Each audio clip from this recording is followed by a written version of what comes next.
Hello students, good morning.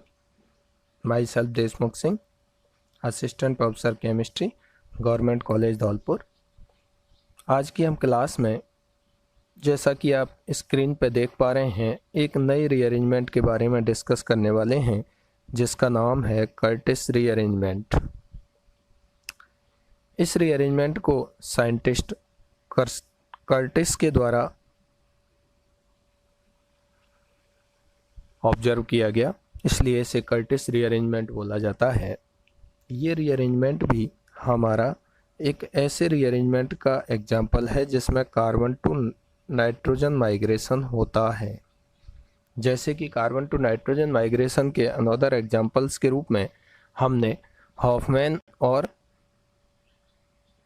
बेकमान rearrangement को देखा था। हॉफमैन और बेकमान रीअरेंजमेंट में हमने ये देखा था, बेकमान रीअरेंजमेंट में हमारा स्टार्टिंग मटेरियल के रूप में कोई कीटोक्सिम हुआ करता था और जब एसिड कैटालाइज्ड रिएक्शन हम उसकी कराते थे तो हमको सब्स्टिट्यूटेड एमाइड प्रोडक्ट के रूप में ऑब्टेन होता था।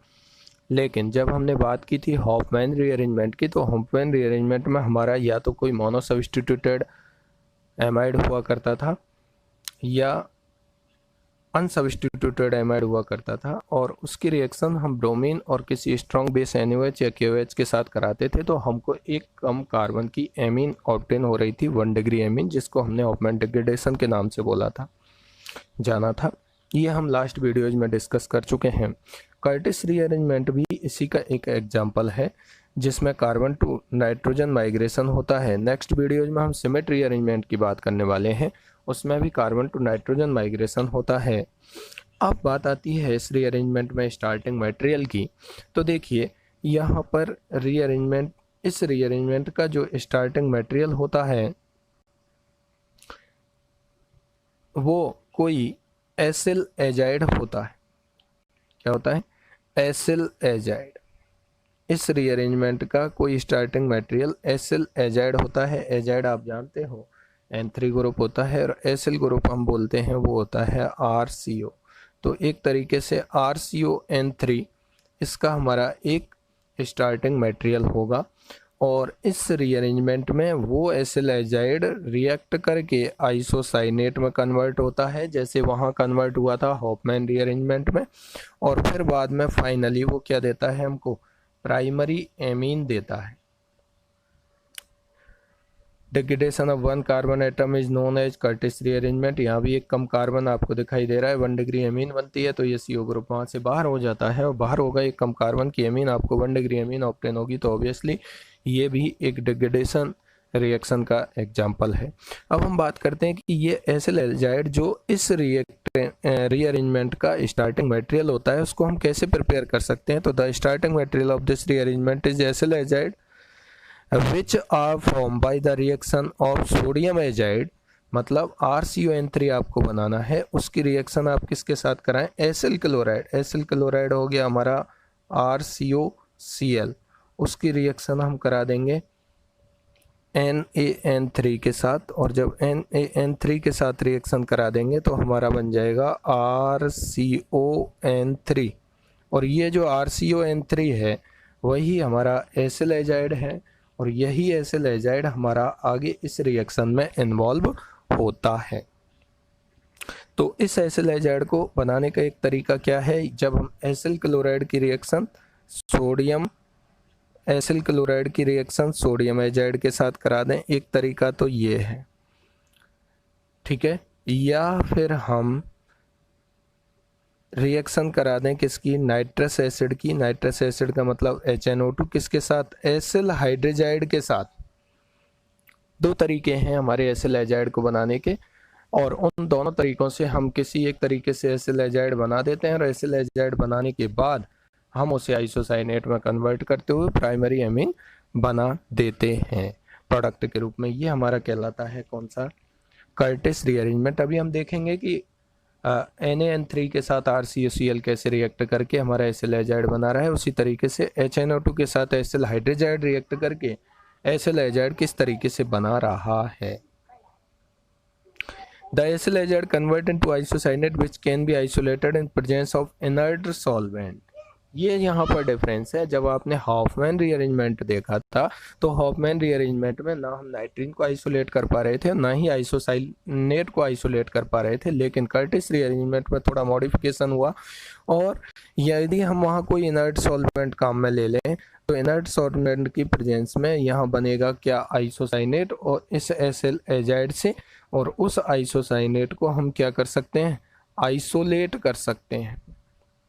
The main difference between the Curtis and Hofmann rearrangement is that Hofmann rearrangement isocyanate cannot be isolated due to presence of a strong basic medium, but in Curtis rearrangement it can be isolated. Reason क्या था, क्योंकि वहाँ पर हमने कोई strong base काम में लिया था, इसलिए बेसिक मीडियम की प्रेजेंस में वो आइसोसाइनेट जो बन रहा था उसको हम अलग नहीं कर पा रहे थे। लेकिन यहाँ पर ऐसा कोई बेसिक मीडियम नहीं है जो वहाँ स्ट्रॉन्ग बेस था, इसलिए कर्टिस रीअरेंजमेंट में हम ईजी वे में आइसोसाइनेट को आइसोलेट कर सकते हैं। अब देखिए मैंने यहाँ पर रिएक्शंस आपको शो की हैं, तो ये आपको यहाँ एसिल एजाइड दिखाई दे रहा होगा। ये इसका स्टार्टिंग मटेरियल है कर्टिस रीअरेंजमेंट का। ये कैसे बनाया जा सकता है, मैंने आपको दो तरीके बताए थे। एक तरीका था कि एसिल क्लोराइड की रिएक्शन हम किसके साथ करा दें, सोडियम एजाइड के साथ करा दें, NaCl यहाँ से बाहर निकल जाएगा ये, और RCON3 आपका बन जाएगा। एक तरीका ये है। दूसरा मैंने रिएक्शन बताई थी कि यदि हम एसिल हाइड्रोजाइड की रिएक्शन किसके साथ करा दें, नाइट्रस एसिड के साथ करा दें, तो भी हमारा क्या बन जाता है, एसिल एजाइड बन जाता है। और ये एसिल हाइड्रोजाइड कैसे बनता है, उसकी जब एस्टर के साथ रिएक्शन कराते हैं हम, किसकी, हाइड्रोजीन की रिएक्शन कराते हैं, ये नाइट्रोजन यहाँ पर अटैक करेगा, ऑक्सीजन O- होगा, O- डबल बॉन्ड O बनाएगा, OR बाहर जाएगा, नाइट्रोजन से एक हाइड्रोजन बाहर निकलेगा। दैट मीन्स SN2AE मैकेनिज्म के अकॉर्डिंग रिएक्शन होगी। SN2AE से मतलब है आपका SN2AE एडिशन एलिमिनेशन, पहले एडिशन होगा और फिर उसके बाद OR ग्रुप बाहर निकलेगा तो एलिमिनेशन होगा, और आपका क्या बन जाएगा, यहाँ पर एसिल हाइड्रोजाइड बन जाएगा। ठीक है, यहाँ से एस्टर की रिएक्शन हाइड्रोजन के साथ कराएंगे, हाइड्रोजन के साथ कराने पर एक हाइड्रोजन इसका बाहर निकलेगा और यहाँ से OH बाहर निकल जाएगा। तो एक तरीके से हम ये बोल सकते हैं कि यहाँ से ROH, ऐसे तो बाहर नहीं निकलता, अलग अलग निकलता है, बाहर निकाल के आप बना सकते हो एसिल हाइड्रोजाइड। और ये एसिल हाइड्रोजाइड जब HNO2 के साथ रिएक्शन करता है, डाईएजोटाइजेशन रिएक्शन होती है, आप जानते हो। डाईएजोटाइजेशन रिएक्शन में कोई भी जो एमीन होती है वो N2 ग्रुप में चेंज हो जाएगी यहाँ से, और ये N2 ग्रुप में चेंज होकर के किस में चेंज हो जाएगी, एसिल एजाइड में। अब ये एसिल एजाइड है वो इस तरीके की, हम इक्विवेलेंट इसकी स्ट्रक्चर इस तरीके से शो कर सकते हैं जहाँ पर एक नाइट्रोजन टेट्रावेलेंट होता है। अब यहाँ से मैकेनिज्म होना स्टार्ट होता है, दैट मीन्स यहाँ से कर्टिस रीअरेंजमेंट होना स्टार्ट होता है। यहाँ से सेल्फ ही 1-2 शिफ्ट होती है, और 1-2 शिफ्ट होकर के कार्बन टू नाइट्रोजन माइग्रेशन होता है। और ये यहाँ से कार्बन टू नाइट्रोजन माइग्रेशन यहाँ दिखाया नहीं है, ये आप इस तरीके से शो कर सकते हैं। और N2 निकलता है यहाँ से बाहर, गुड लिविंग ग्रुप है, और यहाँ से इस बॉन्ड के इलेक्ट्रॉन आते हैं इधर, इस बॉन्ड के इलेक्ट्रॉन आते हैं इधर यहाँ पर। तो ये आपका बन जाता है क्या, isocyanate. Carbon to nitrogen migration हो रहा है, देखिए R कहाँ आ रहा है, N पर आ रहा है, कार्बन से नाइट्रोजन कंसर्टेड मैकेनिज्म हो रहा है, R का N से बॉन्ड बनाना और N2 का बाहर निकलना, दोनों साथ साथ स्टेप में हो रहे हैं। ठीक है, चूँकि R बॉन्ड के इलेक्ट्रॉनों को लेकर के आ रहा है, इसलिए ये एनाइनोट्रोपिक और न्यूक्लियोफिलिक रीअरेंजमेंट का एग्जाम्पल है। जैसे ही हम यहाँ पर 1-2 शिफ्ट होती है, तो 1-2 शिफ्ट होने के बाद आपका प्रोडक्ट के रूप में क्या बन जाता है, यहाँ आइसोसाइनेट। इसको आइसोलेट हम कर सकते हैं क्योंकि यहाँ पर कोई बेसिक मीडियम नहीं है, तो इसको आइसोलेट किया जा सकता है, जबकि हॉफमैन रीअरेंजमेंट में इसको आइसोलेट नहीं किया जा सकता था। आगे इस पर वही H2O का एडिशन होता है, और H2O का एडिशन हो करके कार्बामिक एसिड बनता है, और कार्बामिक एसिड में से वही CO2 बाहर निकलती है। ये H2O का एडिशन हुआ, कार्बामिक एसिड बना, CO2 बाहर निकलेगी गर्म करने से, तो आपका प्राइमरी एमीन प्रोडक्ट के रूप में बन जाएगा। दैट मीन्स आपका रिएक्टेंट ये होगा, प्रोडक्ट ये होगा। एसिल एजाइड से आपको प्राइमरी एमीन बनाना है। दैट मीन्स पूरे CON3 ग्रुप को आपको गायब करना है और NH2 ग्रुप में कन्वर्ट करना है डायरेक्ट आंसर के लिए। जैसा आपने हॉफमैन रीअरेंजमेंट में देखा था, कोई एमाइड था, वहाँ से CO ग्रुप को गायब करना था, ऐसे ही यहाँ पर CON3 ग्रुप को गायब करना है और उसको NH2 में कन्वर्ट करना है। आप डायरेक्ट आंसर निकाल सकते हो। ये बात हुई इसकी मैकेनिज्म की।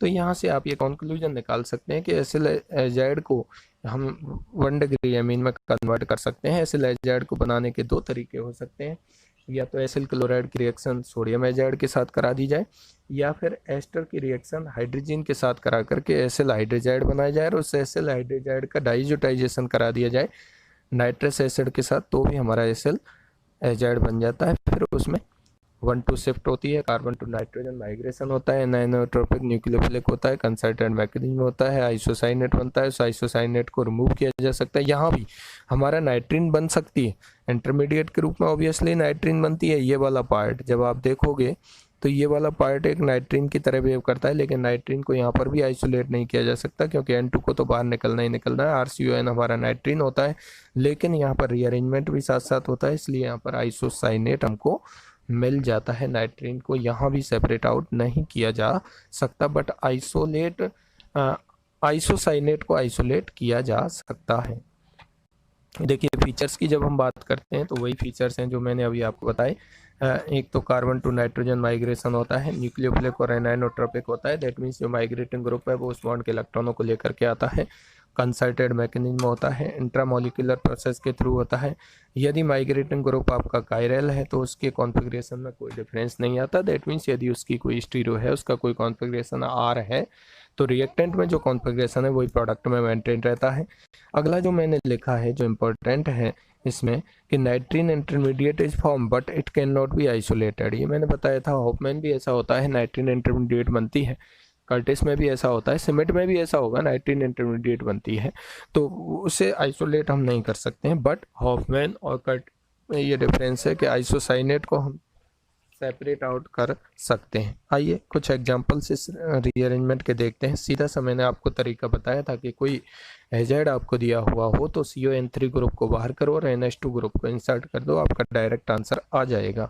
एक कम कार्बन की यहाँ से आप देखेंगे तो एक कम कार्बन की एमीन आपको यहाँ दिखाई देगी, तो ये भी एक डिग्रेडेशन का एग्जाम्पल है। देखिए ये कोई रिएक्टेंट यहाँ पर दिया हुआ है, तो आपका प्रोडक्ट क्या बन जाएगा, इस CON3 को आपको बाहर करना है और इसे किस में कन्वर्ट करना है, NH2 में। ठीक है, मेथाइल एमीन बन चुकी है इससे। ठीक है, अब हम बात करते हैं किसकी, कि मान लो ये दिया हुआ हो, C2H5 दिया हुआ हो CH3 की जगह, तो वही काम इस CON3 ग्रुप को किस में कन्वर्ट कर देना है, NH2 ग्रुप में कन्वर्ट कर देना है, आपका डायरेक्ट आंसर आ जाएगा। अब देखिए नेक्स्ट एग्जांपल जिसकी मैं बात कर रहा था, यदि हमारे पास माइग्रेट करने वाला ग्रुप कायरल है तो उसका रिटेंशन होता है कॉन्फ़िगरेशन का। दैट मीन्स ये वाला ग्रुप यहाँ पर माइग्रेट करेगा, ये R है, ये CON3 है, ये माइग्रेट करेगा यहाँ पर। ठीक है, तो ये जैसा है इस वाले ग्रुप को आपको बाहर करना है, बाहर करके इसकी जगह क्या चेंज करना है, NH2 जोड़ देना है। जोड़ दिया और इस वाले ग्रुप को एज इट इज रखना है, जैसा है वैसा। रिटेंशन इन कॉन्फ़िगरेशन लिखा है माइग्रेटिंग ग्रुप। दैट मीन्स इसका जो भी कॉन्फ़िगरेशन होगा, जैसा भी होगा वैसा ही कॉन्फ़िगरेशन इसका प्रोडक्ट में रहेगा, क्योंकि कंसर्टेड मैकेनिज्म और इंट्रामोलिकुलर प्रोसेस के थ्रू ये रीअरेंजमेंट हो रहा है। अब हम बात करते हैं नेक्स्ट एग्जांपल की। तो देखिए इसका स्टार्टिंग मटेरियल यहाँ पर मान लीजिए कोई एसिड दे दिया गया आपको और एसिड की रिएक्शन करा दी गई किसके साथ, थायोनिल क्लोराइड के साथ, तो एसिल क्लोराइड बन गया। एसिल क्लोराइड की रिएक्शन इसके साथ कराई गई सोडियम एजाइड के साथ, तो यहाँ आपका एसिल एजाइड बन गया। यहाँ से भी रिएक्शन स्टार्ट हो सकती है कि एसिड दे दे, थायोनिल क्लोराइड के साथ रिएक्शन करा के एसिल क्लोराइड और सोडियम एजाइड दे दे, इन दोनों से रिएक्शन NaCl बाहर निकलेगा, सोडियम एजाइड बने, सोडियम एजाइड के साथ रिएक्ट करके सोडियम क्लोराइड बाहर निकल के यहाँ एसिल एजाइड बनेगा और ये एसिल एजाइड आगे H2O और डेल और CO2, ये कंडीशन किसकी है, कर्टिस की। तो यहाँ से आपका प्रोडक्ट क्या बन जाएगा, RNH2। ठीक है, तो सीधा सा तरीका है, इस CON3 ग्रुप को बाहर करो और NH2 जोड़ दो। नेक्स्ट एग्जांपल जब आप देखेंगे तो नेक्स्ट एग्जांपल में ये आपको CON3 दिखाई दे रहा है, ये पूरा की पूरा, इसके अलावा जो भी ग्रुप बचा है वो आपको R मानना है। H2O डेल्टा लिखा हुआ है, यहाँ आप -CO2 भी लिख सकते हैं। इस CON3 ग्रुप को किस में चेंज कर देना है, NH2 ग्रुप में चेंज कर देना है, और जो R ग्रुप है वो R ग्रुप जैसा है वैसा रहेगा। ठीक है, इस तरीके से हम इस रीअरेंजमेंट के डिफरेंट एग्जांपल्स को शो कर सकते हैं। देखिए मैंने इसकी डायरेक्ट ट्रिक भी लिखी है। For direct answer remove CON3 group, convert it into NH2 group. CON3 को बाहर करो, NH2 में बदल दो, आपका कर्टिस रीअरेंजमेंट के एग्जाम्पल सॉल्व हो जाएंगे। ऐसे ही मैंने आपको हॉफमैन रीअरेंजमेंट में बताया था कि वहाँ CO ग्रुप को, कार्बोनिल को बाहर कर दो और प्राइमरी एमीन बना दो। CONH2 था, वहाँ CO को बाहर कर दो, प्राइमरी एमीन अपने आप बन जाएगी। ठीक है, ऐसे ही मैंने आपको बेकमान रीअरेंजमेंट में भी शॉर्ट ट्रिक बताई थी। Okay, thank you.